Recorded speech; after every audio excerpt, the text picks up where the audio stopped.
이승호는 평범한 사람이었습니다. 42년을 살아오며 단 한 번도 특별한 일을 겪어본 적이 없었어요. 중소기업 생산관리 과장으로 일하며 퇴근 후에는 어머니와 함께 저녁을 먹고 주말에는 어머니와 함께 시장을 다녔습니다. 평범하고 조용한 일상이었어요. 그날도 여느 때와 다르지 않았습니다. 승호는 출근길 지하철에서 무료 신문을 집어들었어요. 습관처럼 경제면을 펼쳤습니다. 그런데 부고란에 실린 한 장의 사진이 눈에 들어왔어요. 대한그룹 김태준 회장 별세. 향년 68세. 승호의 손이 멈췄습니다. 사진 속 남자의 얼굴을 보는 순간 이상한 기분이 들었어요. 낯설지 않았습니다. 아니, 너무나 익숙한 얼굴이었어요. 눈매, 콧선, 입꼬리까지 마치 거울을 보는 것 같았습니다. 심장이 빠르게 뛰었어요. 승호는 신문을 들고 다시 사진을 들여다봤습니다. 착각이 아니었어요. 사진 속 남자는 나이만 더 들었을 뿐 승호 자신과 똑같은 얼굴을 하고 있었습니다. 지하철이 멈췄지만 승호는 내리지 못했어요. 신문만 멍하니 바라보고 있었습니다. 회사에 도착해서도 일이 손에 잡히지 않았습니다. 승호는 휴대폰으로 김태준 회장을 검색했어요. 수많은 기사가 쏟아져 나왔습니다. 대한그룹 창업주, 자수성가한 사업가, 사회공헌 활동, 그리고 사진들. 젊은 시절부터 최근까지의 모습이 담긴 사진들이었어요. 승호는 숨이 막혔습니다. 모든 사진 속 얼굴이 자신을 닮아 있었어요. 특히 40대 초반쯤 찍었을 것 같은 한 장의 사진은 지금 승호의 모습과 너무나 흡사했습니다. 손이 떨렸어요. 퇴근 후 집으로 돌아가는 길, 승호는 내내 생각에 잠겼습니다. 어머니 박수진은 평생 아버지에 대해 말하지 않았어요. 어릴 적 물어보면 늘 같은 대답이었습니다. 네 아버지는 훌륭한 사람이었단다. 더 이상 묻지 못했습니다. 어머니의 눈빛이 슬퍼 보였거든요. 승호는 아버지가 어머니를 버렸다고 생각했습니다. 그래서 묻지 않기로 했어요. 어머니를 힘들게 하고 싶지 않았습니다. 집에 도착하니 어머니가 저녁을 준비하고 있었어요. 작은 부엌에서 나는 된장찌개 냄새. 언제나처럼 따뜻한 모습이었습니다. 승호는 현관에 서서 한참 어머니를 바라봤어요. 왔니? 손 씻고 밥 먹자. 어머니의 목소리는 평온했습니다. 승호는 식탁에 앉아 휴대폰을 꺼냈어요. 김태준 회장의 젊은 시절 사진을 띄웠습니다. 그리고 어머니에게 보여줬어요. 어머니, 이 사람 누구예요? 어머니의 손이 멈췄습니다. 국그릇을 든 채로 굳어 있었어요. 얼굴이 하얗게 변했습니다. 그릇이 흔들렸어요. 어디서 본 사진이니? 어머니의 목소리가 떨렸습니다. 승호는 알 수 있었어요. 어머니가 이 사람을 안다는 것을. 아니, 아주 잘 안다는 것을요. 신문에서 봤어요. 대한그룹 회장이래요. 돌아가셨대요. 어머니가 식탁에 국그릇을 내려놓았습니다. 손이 떨리고 있었어요. 한참을 말없이 서 있다가 천천히 자리에 앉았습니다. 이 사람이 제 아버지예요? 승호가 조심스럽게 물었습니다. 어머니는 고개를 숙였어요. 대답하지 않았습니다. 침묵이 흘렀어요. 시계 소리만 째깍거렸습니다. 그분은 훌륭한 사람이었어. 어머니가 겨우 입을 열었습니다. 똑같은 대답이었어요. 하지만 이번에는 달랐습니다. 목소리에 눈물이 섞여 있었어요. 왜 이제까지 말 안 하셨어요? 제가 물어볼 때마다 그냥 훌륭한 사람이었다고만 하셨잖아요. 네가 상처받을까 봐. 네가 그분을 원망할까 봐. 어머니의 눈에 눈물이 고였습니다. 승호는 더 이상 묻지 못했어요. 어머니의 어깨가 떨리고 있었습니다. 저녁을 먹지 못했습니다. 승호는 방으로 들어가 문을 닫았어요. 침대에 앉아 다시 휴대폰을 꺼냈습니다. 김태준 회장의 사진들을 하나하나 들여다봤어요. 모든 사진 속에서 자신의 얼굴을 발견했습니다. 일어나서 거울 앞에 섰습니다. 휴대폰 화면과 거울 속 자신의 얼굴을 번갈아 봤어요. 똑같았습니다. 눈, 돌아와선까지 42년을 살면서 한 번도 궁금해하지 않았던 아버지. 그 사람이 바로 이 사람이었어요. 승호는 거울에 손을 대고 고개를 떨궜습니다. 가슴이 답답했어요. 어머니는 왜 숨겼을까? 아버지는 자신의 존재를 알고 있었을까? 왜 한 번도 찾아오지 않았을까? 질문들이 꼬리를 물었습니다. 하지만 답은 어디에도 없었어요. 승호는 그날 밤 잠을 이루지 못했습니다. 눈을 감으면 사진 속 아버지의 얼굴이 떠올랐어요. 그리고 눈물 흘리던 어머니의 모습도요. 새벽이 되어서야 겨우 잠이 들었습니다. 꿈을 꿨어요. 자신이 아버지를 만나는 꿈이었습니다. 하지만 아버지는 승호를 보지 못했어요. 마치 투명인간처럼 승호는 거기 있지만 아무도 알아보지 못했습니다. 꿈에서 깨어났을 때 베갯잎이 젖어 있었습니다. 다음 날 아침 승호는 회사에 연차를 냈습니다. 어머니에게는 출근한다고 말했어요. 거짓말이었습니다. 하지만 어쩔 수 없었어요. 가만히 있을 수 없었습니다. 김태준 회장의 장례식장은 서울 중심가의 큰 병원 장례식장이었습니다. 승호는 지하철을 여러 번 갈아타고 그곳으로 향했어요. 가슴이 두근거렸습니다. 손에 땀이 났어요. 장례식장 로비에 도착하니 사람들이 붐볐습니다. 양복 입은 조문객들이 줄을 서 있었어요. 대기업 회장의 장례식답게 규모가 컸습니다. 승호는 사람들 틈에 섞여 천천히 앞으로 걸어갔어요. 입구에 김태준 회장의 대형 영정 사진이 걸려 있었습니다. 흑백 사진이었어요. 카메라를 정면으로 응시하는 얼굴. 승호는 그 앞에 멈춰 섰습니다. 숨이 막혔어요. 사진 속 남자는 자신과 똑같은 얼굴을 하고 있었습니다. 어제 휴대폰으로 봤을 때보다 더 선명했어요. 눈매의 각도, 코끝의 모양, 입술선까지. 모든 것이 거울을 보는 것 같았습니다. 주변 사람들이 지나쳤습니다. 아무도 승호를 신경 쓰지 않았어요. 모두 분주히 조문을 하고 있었습니다. 승호는 영정사진만 바라봤어요. 가슴이 답답했습니다. 이 사람이 내 아버지구나. 실감이 났습니다. 어제까지는 반신반의했어요. 하지만 지금은 확신했습니다. 평생 얼굴도 모르고 살았던 아버지였습니다. 실례지만 누구신지 여쭤봐도 될까요? 갑자기 뒤에서 목소리가 들렸습니다. 승호가 돌아봤어요. 40대 중반쯤 되어 보인 남자가 서 있었습니다. 값비싼 정장을 입고 있었어요. 얼굴에 경계심이 가득했습니다. 저는 그냥 승호가 말을 더듬었습니다. 남자의 눈빛이 날카로웠어요. 승호를 위아래로 훑어봤습니다. 그리고 영정사진을 보더니 다시 승호를 봤어요. 표정이 굳었습니다. 혹시 회사 관계자이신가요? 조물록에 성함을 남기셨는지.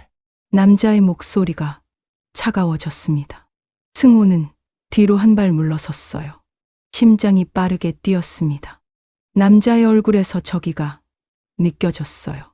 아니, 저는 그냥 실례했습니다. 승호는 고개를 숙이고 돌아섰습니다. 빠르게 걸었어요. 남자가 뒤에서 뭐라고 말하는 것 같았지만 듣지 않았습니다. 그냥 도망치듯 장례식장을 빠져나왔어요. 밖으로 나오니 찬바람이 불었습니다. 승호는 건물 옆 골목으로 걸어갔어요. 벽에 기대어 섰습니다. 숨이 가빴어요. 손이 떨렸습니다. 뭐 하는 거야, 나? 자책감이 밀려왔습니다. 아무 준비도 없이 찾아온 자신이 한심했어요. 대체 뭘 기대한 걸까요?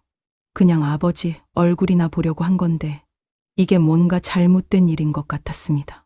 한참을 그렇게 서 있다가 집으로 돌아왔습니다. 어머니는 거실에서 뜨개질을 하고 있었어요. 승호를 보더니 깜짝 놀란 표정을 지었습니다. 일찍 왔네. 무슨 일 있니? 어머니, 승호가 어머니 앞에 앉았습니다. 어머니의 손이 멈췄어요. 뜨개질 바늘을 내려놓았습니다. 장례식장 다녀왔어요. 어머니의 얼굴이 하얗게 변했습니다. 입술이 떨렸어요. 한참을 말없이 앉아 있다가 고개를 떨궜습니다. 왜 그랬니? 왜 거길 갔어? 제 아버지잖아요. 얼굴이라도 보고 싶었어요. 승호야, 어머니의 목소리가 갈라졌습니다. 눈에 눈물이 고였어요. 승호는 어머니를 똑바로 봤습니다. 엄마는 왜 숨기셨어요? 제가 알 권리가 있잖아요. 네가 상처받을까봐, 네가 그분을 원망할까봐 그랬어. 원망하죠. 저를 버린 사람을 당연한 거 아닌가요? 승호의 목소리가 높아졌습니다. 어머니가 고개를 저었어요. 눈물이 뺨을 타고 흘러내렸습니다. 아니야. 그분은 너를 버린 게 아니야. 그럼 뭔데요? 42년 동안 한 번도 안 찾아왔잖아요. 어머니는 대답하지 못했습니다. 그저 울고 있을 뿐이었어요. 승호는 주먹을 쥐었습니다. 가슴이 답답했어요. 저는 평생 아버지 없이 자랐어요. 학교에서 놀림 받았어요. 엄마 혼자 저 키우느라 고생하는 거 봤어요. 그런데 왜요? 왜 그분은 훌륭한 사람이에요? 그만해라. 승호야, 어머니가 얼굴을 손으로 가렸습니다. 어깨가 떨렸어요. 승호는 더 이상 말할 수 없었습니다.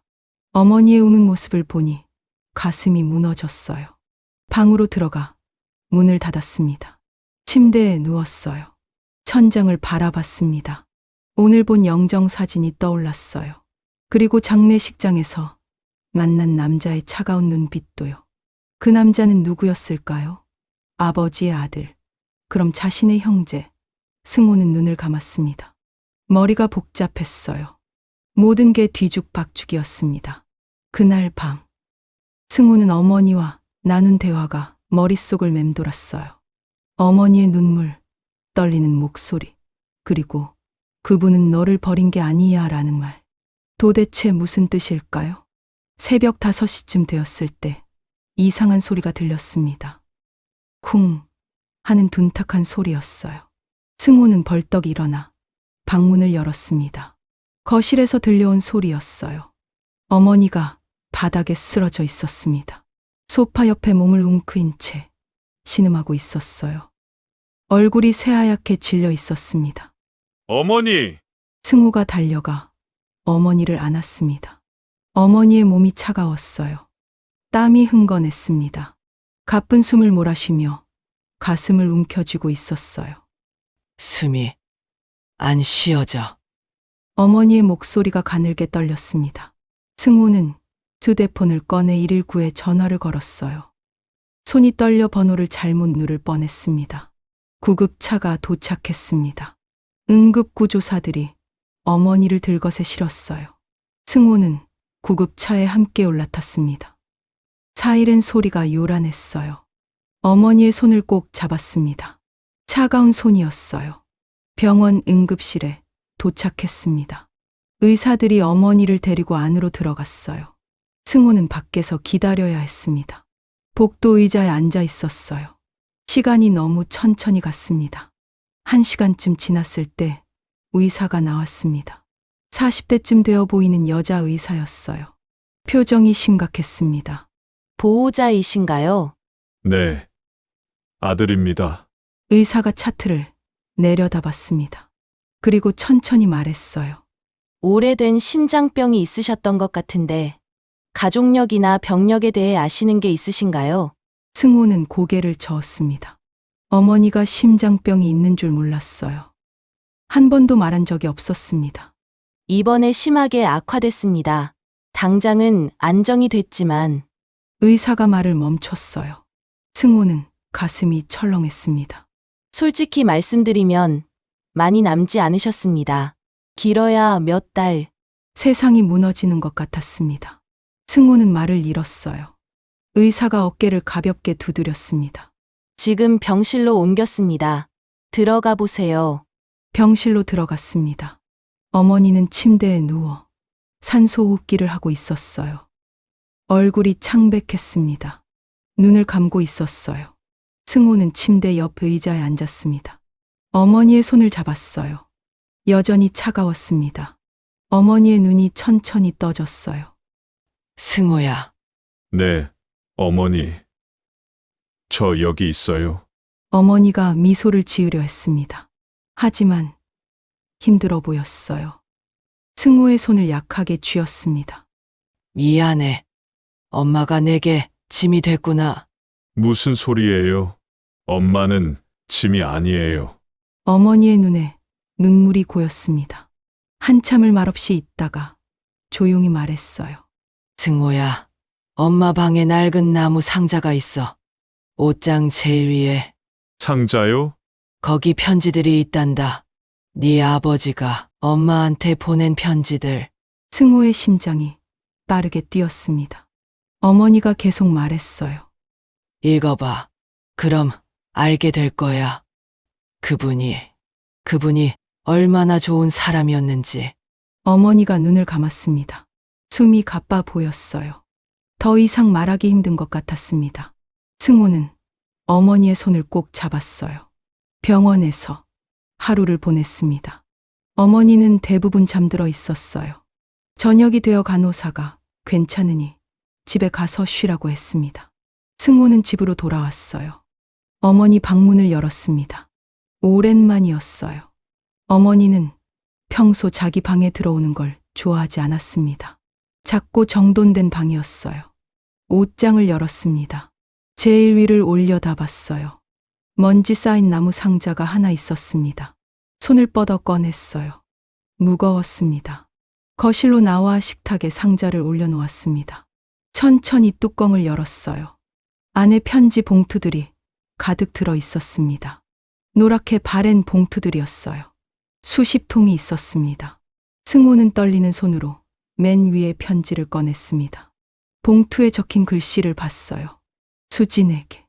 정성스러운 글씨였습니다. 편지를 꺼냈습니다. 펼쳤어요. 첫 줄을 읽었습니다. 수진아, 오늘도 너를 보고 싶었어. 승호의 눈이 뜨거워졌습니다. 계속 읽어 내려갔어요. 네가 떠난 지 일주일이 지났어. 매일 너를 찾아가고 싶지만 참고 있어. 네가 거절했으니까. 하지만 정말 힘들어. 너 없이는 숨도 제대로 못 쉬겠어. 다음 편지를 꺼냈습니다. 날짜를 봤어요. 1982년이었습니다. 승호가 태어나기 1년 전이에요. 수진아, 제발 한 번만 만나줘. 네가 왜 헤어지자고 하는지 이해할 수가 없어. 우리 사랑했잖아. 나는 너랑 결혼하고 싶어. 가족들 설득할 수 있어. 편지를 하나하나 읽어나갔습니다. 시간 가는 줄 몰랐어요. 편지들은 아버지 김태준의 절절한 마음을 담고 있었습니다. 어머니를 사랑했던 마음, 헤어지고 싶지 않았던 마음, 괴로워하는 마음. 그리고 어느 편지에서 승호는 숨이 멎었습니다. 수진아, 아이가 있다고. 내 아이. 정말. 수진아, 만나야 해. 제발 만나자. 아이를 키울 수 있어. 우리 결혼하자. 손이 떨렸습니다. 아버지는 알고 있었어요. 자신의 존재를요. 그리고 어머니와 결혼하려 했습니다. 마지막 편지는 1983년 것이었습니다. 승호가 태어난 해였어요. 수진아, 이게 마지막 편지야. 네가 원한다면 나는 물러날게. 하지만 약속해줘. 아이가 필요한 게 있으면 꼭 연락해. 나는 평생 너희를 지켜볼 거야. 멀리서라도. 승호는 편지를 내려놓았습니다. 눈물이 흘러내렸어요. 아버지는 자신을 버리지 않았습니다. 어머니가 거절한 거였어요. 왜일까요? 어머니는 왜 아버지를 거절했을까요? 다음 날 아침, 승호는 병원으로 향했습니다. 밤새 편지를 읽느라 한숨도 못 잤어요. 눈이 퉁퉁 부어 있었습니다. 하지만 어머니를 만나야 했어요. 물어봐야 할 게 너무 많았습니다. 병실 문을 열었습니다. 어머니는 깨어 있었어요. 창밖을 보고 있었습니다. 승호를 보더니 미소를 지었어요. 여전히 약한 미소였습니다. 편지 읽었니? 어머니가 먼저 물었습니다. 승호는 고개를 끄덕였어요. 침대 옆 의자에 앉았습니다. 왜 거절하셨어요? 아버지가 결혼하자고 했잖아요. 저를 키우겠다고 했잖아요. 어머니의 눈빛이 흔들렸습니다. 한참을 망설이다가 입을 열었어요. 그분 집안이 반대했어. 재벌 집안이었거든. 나 같은 평범한 집 딸은 안 된다고 했지. 그분은 나랑 결혼하겠다고 버텼어. 하지만 어머니가 말을 멈췄습니다. 눈물이 고였어요. 그분 아버지가 쓰러지셔서 심장마비로 그분을 선택하면 아버지가 죽을 수도 있다고 했어. 나는 그럴 수 없었어. 승호는 숨을 멈췄습니다. 어머니는 아버지를 지키기 위해 자신을 포기한 거였어요. 그래서 연락을 끊었어. 그분이 가족을 선택할 수 있게. 하지만 그분은 계속 편지를 보냈지. 만나자고, 아이를 키우자고. 나는 답장하지 않았어. 어머니의 목소리가 떨렸습니다. 승호는 어머니의 손을 잡았어요. 어머니는 평생 혼자 저를 키우셨잖아요. 힘들었을 텐데. 아니야. 너는 엄마의 기쁨이었어. 단 한 번도 후회한 적 없어. 두 사람은 한참을 말없이 앉아 있었습니다. 창밖으로 햇살이 들어왔어요. 따뜻한 빛이었습니다. 그때 병실 문에 노크 소리가 들렸습니다. 승호가 돌아봤어요. 낯선 중년 남자가 문을 열고 들어오고 있었습니다. 60대 초반쯤 되어 보인 남자였어요. 단정한 양복을 입고 있었습니다. 얼굴에 주름이 깊었지만 눈빛은 온화했어요. 실례합니다. 이승호 씨이신가요? 남자가 공손하게 물었습니다. 승호는 자리에서 일어났어요. 네. 그런데 누구시죠? 저는 강민수라고 합니다. 김태준 회장님의 비서였습니다. 승호의 심장이 빠르게 뛰었습니다. 아버지의 비서, 어머니도 놀란 표정으로 강 실장을 봤어요. 어떻게 저를 찾으셨죠? 회장님께서 돌아가시기 전 당부하신 일이 있었습니다. 승호 씨를 꼭 찾아서 이것을 전하라고. 강 실장이 안주머니에서 봉투 하나를 꺼냈습니다. 흰 봉투였어요. 겉면에 승호에게라고 적혀 있었습니다. 승호가 아는 글씨였어요. 편지에서 봤던 아버지의 글씨였습니다. 이건 회장님께서 마지막으로 쓰신 편지입니다. 그리고 강 실장이 작은 열쇠 하나를 꺼냈어요. 오래된 금색 열쇠였습니다. 회장님 서재 금고 열쇠입니다. 거기에 승호 씨를 위해 준비해 두신 것들이 있습니다. 승호는 봉투와 열쇠를 받았습니다. 손이 떨렸어요. 봉투가 무거웠습니다. 아니, 봉투 안의 내용이 무거운 것 같았어요. 회장님은 저를 알고 계셨나요? 강 실장이 고개를 끄덕였습니다. 눈가에 눈물이 맺혔어요. 물론입니다. 회장님은 평생 승호 씨를 지켜보셨습니다. 멀리서지만요. 멀리서요? 초등학교 입학식, 중학교 졸업식, 대학 합격 발표일, 회장님은 늘 그 자리에 계셨습니다. 승호 씨가 모르게 멀리서 지켜보셨죠. 승호의 눈에 눈물이 고였습니다. 아버지는 자신을 지켜보고 있었어요. 평생 동안 자신이 모르는 사이에. 왜 나타나지 않으셨어요? 강 실장이 침대에 누운 수진을 바라봤습니다. 그리고 다시 승호를 봤어요. 박수진 씨께서 원하지 않으셨으니까요. 회장님은 그 뜻을 존중하셨습니다. 하지만 아들을 사랑하는 마음만은 포기하지 않으셨어요. 어머니가 눈물을 흘렸습니다. 얼굴을 손으로 가렸어요. 승호는 어머니를 봤습니다.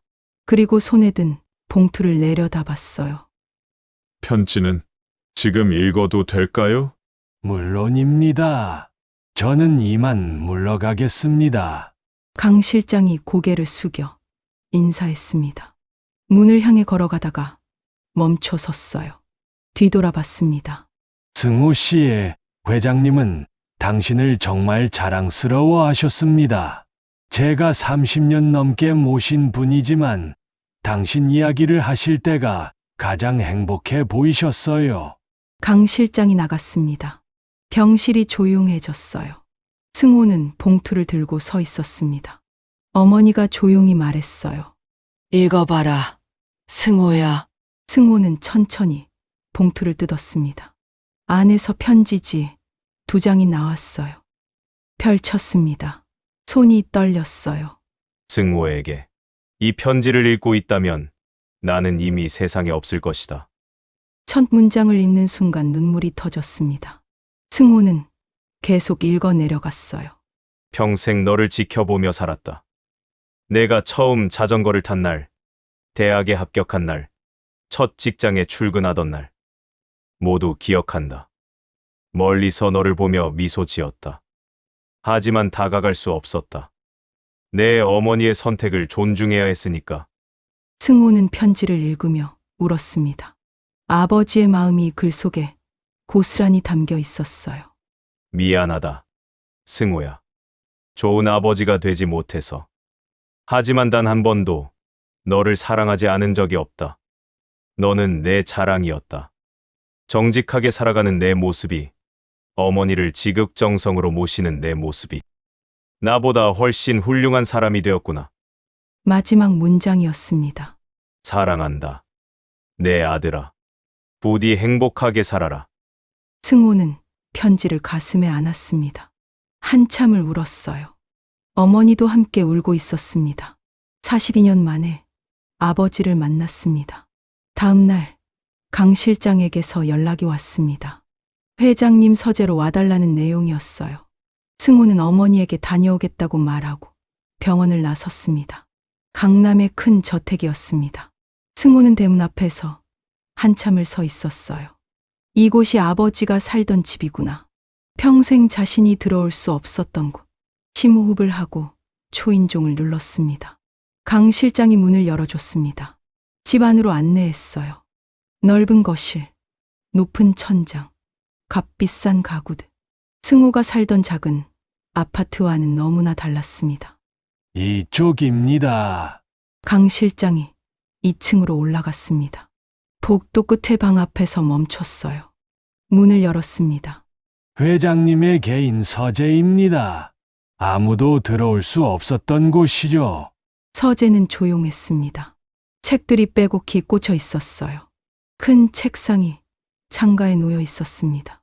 책상 위에는 사진 액자 하나가 있었어요. 승호가 다가가 사진을 봤습니다. 젊은 여자가 갓난아기를 안고 웃고 있는 흑백 사진이었어요. 여자는 어머니였습니다. 젊은 시절의 어머니. 그리고 아기는 자신이었어요. 회장님께서 평생 품고 다니신 사진입니다. 강 실장의 목소리가 뒤에서 들렸습니다. 승호는 사진을 들어 올렸어요. 사진 뒷면에 작은 글씨가 적혀 있었습니다. 수진과 승호, 1983년. 가슴이 뜨거워졌습니다. 아버지는 이 사진을 평생 곁에 두었던 거예요. 금고는 저쪽입니다. 강 실장이 책장 뒤를 가리켰습니다. 책을 치우니 작은 금고가 나타났어요. 승호는 받았던 열쇠를 꺼냈습니다. 떨리는 손으로 열쇠를 꽂았어요. 찰칵. 금고가 열렸습니다. 안에 물건들이 가득했습니다. 승호는 천천히 하나씩 꺼냈어요. 제일 위에 있던 것은 앨범이었습니다. 펼쳤어요. 첫 페이지에 갓난아기 사진이 있었습니다. 자신이었어요. 병원에서 찍은 것 같았습니다. 다음 페이지. 돌잔치 사진. 유치원 입학 사진. 초등학교 운동회 사진. 승호의 손이 멈췄습니다. 운동회 사진을 자세히 봤어요. 운동장에서 달리기를 하는 자신의 모습. 뒤쪽 관중석에 한 남자가 서 있었습니다. 멀리서 찍힌 흐릿한 모습이었지만 알 수 있었어요. 아버지였습니다. 다음 페이지들을 넘겼습니다. 중학교 졸업식, 고등학교 수학여행, 대학 입학식. 모든 사진마다 어딘가에 아버지의 모습이 있었어요. 항상 멀리서, 항상 혼자서 자신을 바라보고 있었습니다. 눈물이 떨어졌습니다. 사진 위로 눈물이 떨어져 번졌어요. 승호는 재빨리 눈물을 닦았습니다. 마지막 사진은 최근 것이었습니다. 회사 앞에서 찍은 사진이에요. 출근하는 자신의 뒷모습. 날짜를 봤습니다. 6개월 전이었어요. 아버지가 돌아가시기 직전까지도 자신을 지켜보고 있었던 거예요. 앨범을 내려놓고 금고를 다시 들여다봤습니다. 통장들이 여러 개 있었어요. 하나씩 꺼냈습니다. 첫 번째 통장. 겉표지에 승호학자금이라고 적혀 있었습니다. 열어봤어요. 1983년부터 입금 기록이 있었습니다. 매달 일정 금액씩. 승호가 대학을 졸업할 때까지 계속됐어요. 어머니께서 거절하셔서 직접 드릴 수는 없었습니다. 하지만 회장님은 계속 준비하셨어요. 강 실장이 조용히 말했습니다. 두 번째 통장. 승호 결혼자금. 세 번째 통장. 승호 주택자금. 네 번째 통장. 승호 비상금. 모든 통장에 거액이 입금되어 있었습니다. 승호는 통장들을 내려놓았습니다. 손이 떨렸어요. 아버지는 평생 자신을 위해 돈을 모아왔던 거예요. 만날 수 없어도, 함께할 수 없어도. 금고 맨 밑에 봉투 하나가 더 있었습니다. 꺼냈어요. 두꺼운 봉투였습니다. 열었습니다. 서류 뭉치가 나왔습니다. 제일 위에 서류를 봤어요. 주식 증서였습니다.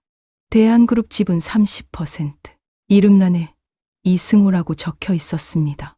회장님께서 10년 전부터 조금씩 승호 씨 명의로 옮기셨습니다. 공식적으로는 아무도 모릅니다. 승호는 서류를 보며 멍하니 서 있었습니다. 30%. 엄청난 지분이었어요. 이게 무슨 뜻인지 알 수 있었습니다. 아버지는 자신을 후계자로 생각했던 거예요. 왜 이렇게까지 하신 거죠? 승호의 목소리가 떨렸습니다. 강 실장이 창밖을 바라봤어요. 한참 말이 없다가 천천히 입을 열었습니다. 회장님은 제게 자주 말씀하셨습니다. 승호는 내가 가장 자랑스러워하는 아들이라고. 재산도 없이 권력도 없이 오직 정직하게 살아가는 모습이 진짜 성공한 인생이라고. 승호는 책상에 손을 짚고 고개를 숙였습니다. 눈물이 뚝뚝 떨어졌어요. 민석 씨와 준희 씨는 회장님의 법적 아들들입니다. 하지만 회장님의 마음속 아들은 승호 씨였습니다. 사랑으로 낳은 아들이었으니까요. 강 실장의 말에 승호는 더 이상 참을 수 없었습니다. 책상에 엎드려 울었어요. 평생 만나지 못한 아버지. 하지만 단 한순간도 자신을 잊지 않았던 아버지. 한참을 울고 나서 고개를 들었습니다. 창밖을 봤어요. 넓은 정원이 보였습니다. 햇살이 따뜻했어요. 회장님은 늘 이 자리에 앉아서 승호 씨 생각을 하셨습니다. 언젠가 함께 이 정원을 걸을 수 있을까 하고요. 승호는 창밖을 바라봤습니다. 아버지가 바라보던 그 풍경. 아버지가 자신을 그리워하며 앉아있던 그 자리. 지금 자신이 그곳에 앉아 있었습니다. 42년이 걸렸지만 드디어 아버지의 서재에 들어왔습니다. 드디어 아버지의 마음을 알게 됐어요. 책상 위의 사진을 다시 봤습니다. 어머니와 어린 자식. 아버지가 평생 품고 다닌 사진. 승호는 사진을 가슴에 안았습니다. 감사합니다. 아버지, 작은 목소리로 중얼거렸습니다. 아무도 대답하지 않았어요. 하지만 승호는 느낄 수 있었습니다. 아버지가 여기 있다는 것을. 이 서재에, 이 사진 속에, 그리고 자신의 가슴 속에. 서재를 나온 다음 날, 승호는 회사에서 이상한 시선을 느꼈습니다. 동료들이 자신을 힐끔힐끔 쳐다봤어요. 수근거리는 소리도 들렸습니다. 점심시간에 휴대폰을 확인했습니다. 메시지가 수십 통 와 있었어요. 대부분 모르는 번호들이었습니다. 첫 번째 메시지를 열었어요. 대한그룹 회장 숨겨진 아들 발견. 유산 분쟁 예고. 인터넷 기사 링크였습니다. 승호의 심장이 멎었어요. 기사를 클릭했습니다. 기사에는 자신의 이름과 나이, 직장까지 나와 있었어요. 김 회장의 혼외자라는 내용이었습니다. 댓글들이 수백 개 달려 있었어요. 대부분 악플이었습니다. 재산 노리고 나타난 거 아니야? 사생아 주제에 뻔뻔하네. 회장님 돌아가시니까 기어 나오네. 손이 떨렸습니다.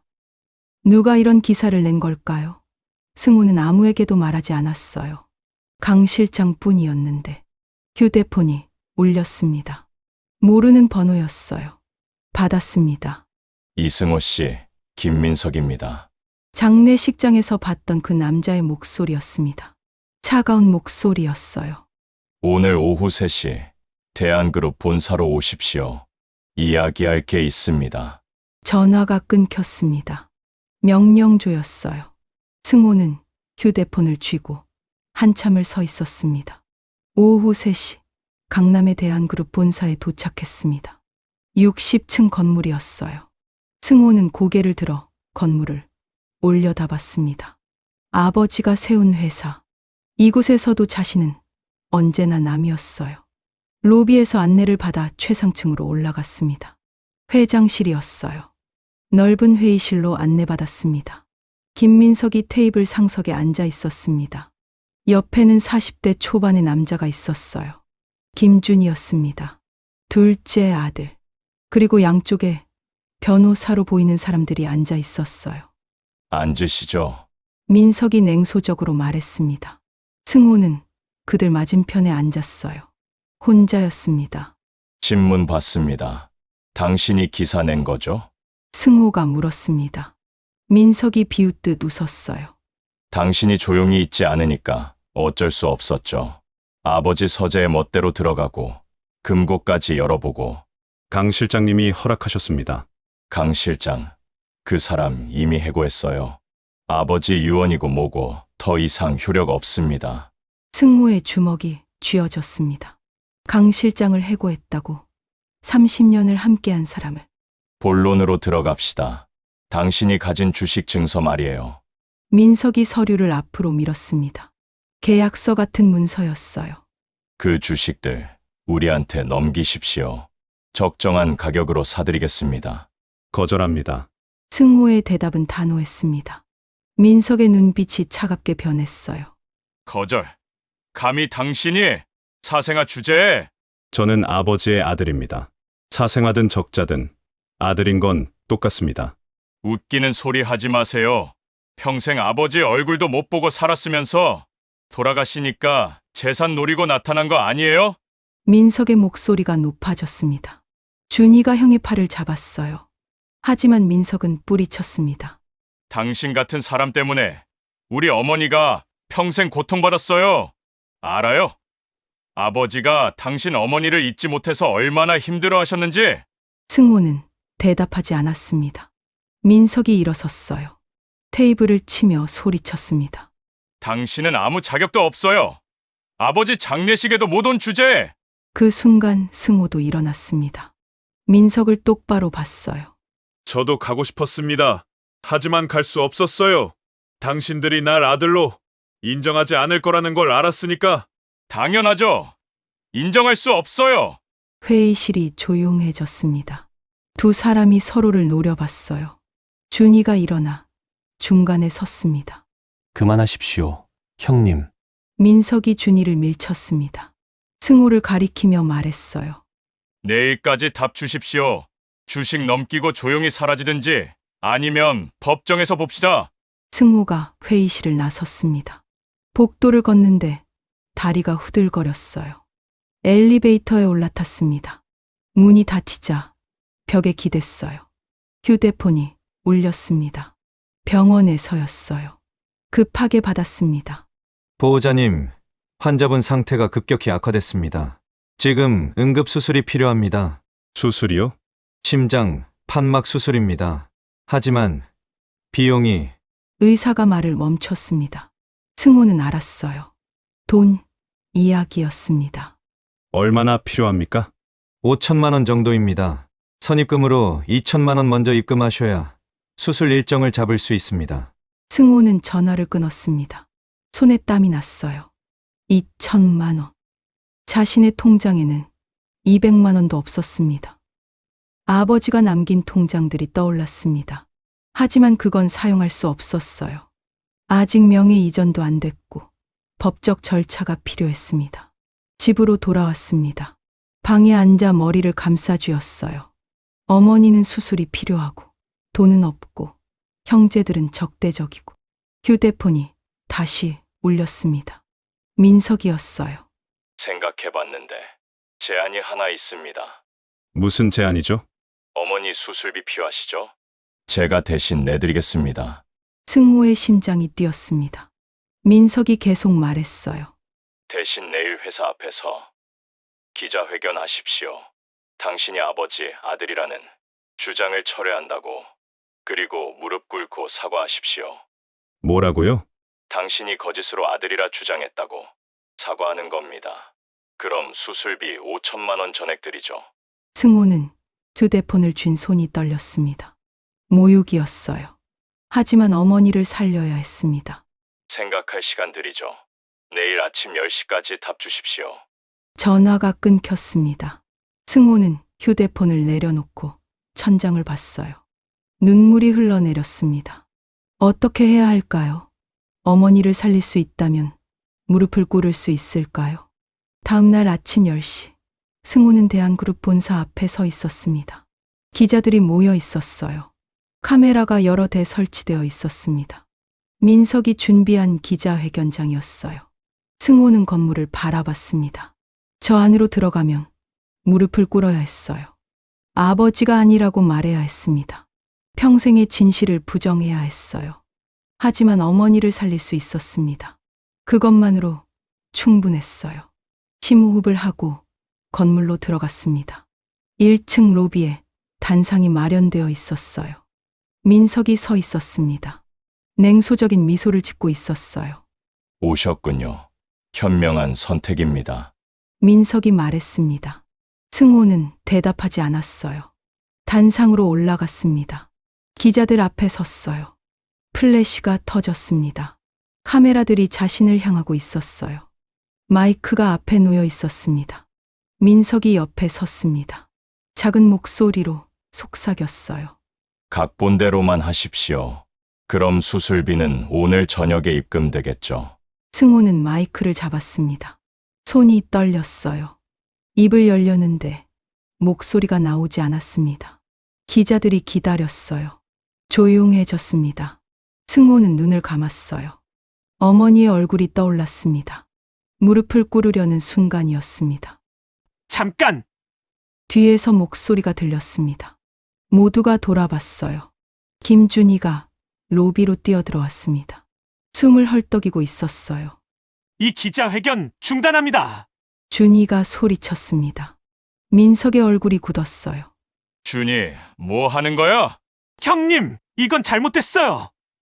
이 사람은 우리 형님입니다. 준희가 승호를 가리켰습니다. 기자들이 웅성거렸어요. 민석이 준희의 팔을 잡았습니다. 정신 차려. 우리 아버지의 법적으로 인정한 아들은 우리 둘이야. 법적으로는 그렇죠. 하지만 아버지 마음속 아들은 누구였어요? 준희의 목소리가 떨렸습니다. 눈에 눈물이 고였어요. 형님은 아버지가 우리를 사랑하지 않았다고 생각하죠? 맞아요. 아버지는 우리를 사랑하지 않았어요. 뭐라고? 아버지가 사랑한 건 이 사람이었어요. 이승호 씨, 진짜 사랑으로 태어난 아들. 준희가 승호를 봤습니다. 미소를 지었어요. 슬픈 미소였습니다. 저는 어릴 때부터 알고 있었어요. 아버지 서재에 여자랑 아기 사진이 있다는 걸. 아버지가 그 사진을 볼 때마다 우시던 걸. 민석이 준희를 놓았습니다. 얼굴이 창백해졌어요. 그게 무슨 소리야? 우리는 사업을 위한 결혼에서 태어난 아들들이에요. 하지만 이 사람은 달라요. 사랑으로 태어났어요. 아버지가 평생 그리워한 사람. 준희가 주머니에서 봉투 하나를 꺼냈습니다. 변호사에게 건넸어요. 변호사가 봉투를 열었습니다. 김태준 회장님의 공식 유언장입니다. 공증을 받은 법적 문서입니다. 변호사가 유언장을 읽기 시작했습니다. 나 김태준은 정신이 온전한 상태에서 이 유언을 남긴다. 먼저 김민석과 김준희에게 미안하다는 말을 전한다. 좋은 아버지가 되지 못했다. 변호사가 계속 읽었어요. 내 개인 재산의 절반과 대한그룹 지분 30%를 이승호에게 상속한다. 승호는 내가 평생 지켜보며 진정으로 자랑스러워했던 아들이다. 로비가 술렁였습니다. 기자들이 카메라를 승호에게 돌렸어요. 승호는 멍하니 서 있었습니다. 승호야, 미안하다. 내 곁에 있지 못해서. 하지만 단 한순간도 너를 잊은 적이 없다. 너는 내 자랑이었다. 정직하게, 당당하게 살아온 내가. 변호사의 목소리가 떨렸습니다. 계속 읽었어요. 민석과 준이에게도 재산을 남긴다. 하지만 회사의 미래는 승호에게 맡기고 싶다. 승호는 돈이 아니라 사람을 볼 줄 아는 아이였으니까. 유 원장 낭독이 끝났습니다. 로비가 조용해졌어요. 민석이 그 자리에 주저앉았습니다. 얼굴을 손으로 가렸어요. 승호는 준이를 봤습니다. 준이가 다가왔어요. 형님, 죄송합니다. 진작 말씀드렸어야 했는데. 왜 저를 도와주시는 거죠? 저도 아버지 사랑받고 싶었어요. 평생을요. 하지만 아버지가 바라보는 건 항상 저 너머의 누군가였죠. 그게 누군지 이제 알았어요. 준이가 승호의 어깨에 손을 얹었습니다. 형님은 무릎 꿇으시면 안 돼요. 형님은 아버지가 가장 사랑한 아들이에요. 자랑스러워하신 아들이고요. 승호의 눈에서 눈물이 흘러내렸습니다. 준이도 울고 있었어요. 기자들이 질문을 쏟아냈습니다. 하지만 승호는 듣지 못했어요. 그저 준이의 손을 잡았습니다. 고맙습니다. 작은 목소리로 말했습니다. 준이가 고개를 끄덕였어요. 민석이 일어났습니다. 비틀거리며 로비를 빠져나갔어요. 준이가 형을 봤습니다. 따라가지 않았어요. 그냥 지켜봤습니다. 변호사가 승호에게 다가왔습니다. 서류를 건넸어요. 어머님 수술비는 제가 처리하겠습니다. 회장님께서 남기신 승호 씨 비상자금 통장에서 인출하겠습니다. 승호는 고개를 숙여 인사했습니다. 감사하다는 말도 나오지 않았어요. 그저 울 뿐이었습니다. 기자회견은 엉망이 됐습니다. 하지만 진실은 밝혀졌어요. 승호는 김태준 회장의 아들이었습니다. 사랑받은 아들이었어요. 로비를 나서며 승호는 하늘을 올려다봤습니다. 파란 하늘이었어요. 아버지, 감사합니다. 바람이 불었습니다. 마치 대답하는 것 같았어요. 기자회견이 끝난 후 승호는 병원으로 달려갔습니다. 어머니의 수술이 예정되어 있었어요. 변호사가 약속대로 수술비를 입금했습니다. 수술실 앞에서 기다렸습니다. 5시간이 걸렸어요. 긴 시간이었습니다. 복도 의자에 앉아 계속 기도했어요. 수술실 문이 열렸습니다. 의사가 나왔어요. 마스크를 벗으며 미소를 지었습니다. 성공했습니다. 잘 버텨주셨어요. 승호는 고개를 숙였습니다. 눈물이 주르르 흘러내렸어요. 어머니를 지켰습니다. 아버지가 도와주셨어요. 회복실로 옮겨진 어머니를 봤습니다. 산소호흡기를 하고 있었어요. 하지만 얼굴색이 좋아 보였습니다. 승호는 어머니 손을 잡았어요. 엄마, 괜찮아요. 이제 다 괜찮아요. 며칠 후 어머니가 깨어났습니다. 승호는 모든 이야기를 했어요. 기자회견, 유 원장, 준이가 도와주니. 어머니는 눈물을 흘리며 들었습니다. 이제 마음 놓였다. 네가 혼자가 아니구나.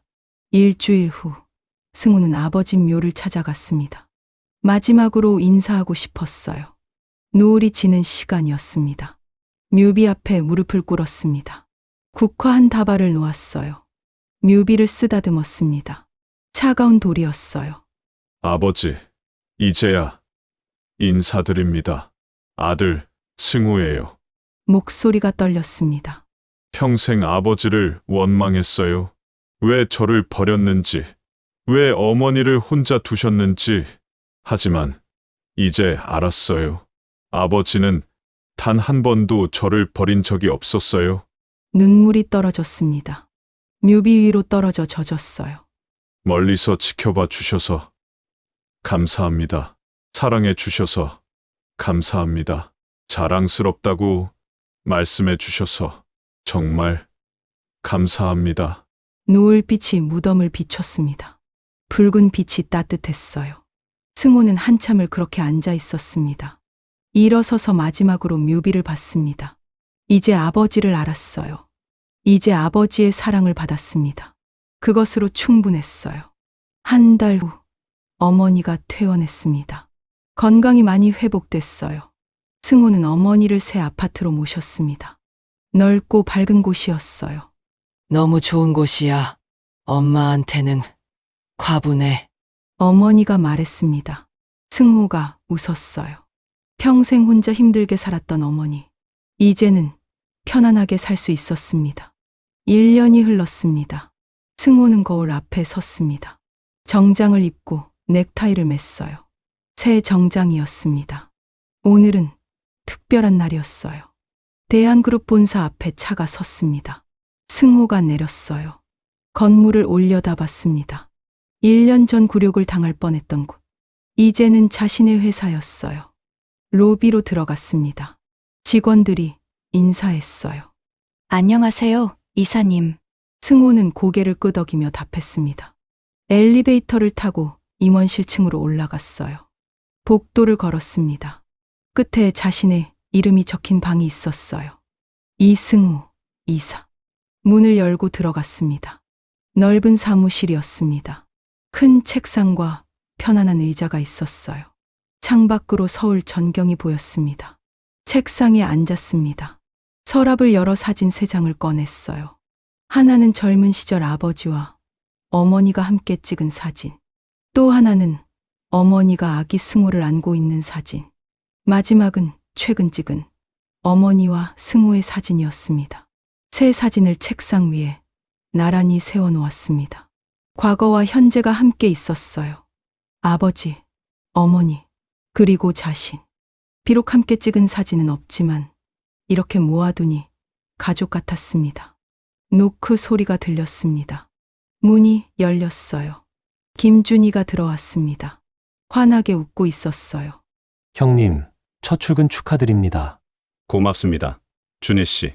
준희가 사진들을 봤습니다. 미소를 지었어요. 아버지께서 보시면 정말 기뻐하실 거예요. 두 사람은 창밖을 바라봤습니다. 파란 하늘이 펼쳐져 있었어요. 구름이 천천히 흘러갔습니다. 형님, 같이 잘해봅시다. 아버지가 사랑하신 이 회사를요. 준희가 손을 내밀었습니다. 승호가 그 손을 잡았어요. 단단한 악수였습니다. 저녁이 되어 퇴근했습니다. 집으로 가는 길에 어머니께 전화했어요. 어머니, 저 잘 다녀왔어요. 수고했어, 아들. 어머니의 목소리가 따뜻했습니다. 전화를 끊고 하늘을 올려다봤어요. 별이 하나 반짝이고 있었습니다. 승호는 미소 지었습니다. 42년이 걸렸지만 드디어 아버지를 만났어요. 드디어 가족이 됐습니다. 평범한 회사원 이승호. 이제는 아버지의 아들로, 형제의 형으로, 어머니의 자랑으로 살아갈 거예요. 인정받지 못했던 사랑. 하지만 그 사랑은 언제나 거기 있었습니다. 멀리서 조용히 평생 동안. 이제 승호는 그 사랑 안에서 살아갑니다. 아버지가 꿈꿨던 삶을요. 하늘의 별이 더 밝게 빛났습니다. 마치 아버지가 미소 짓는 것 같았어요.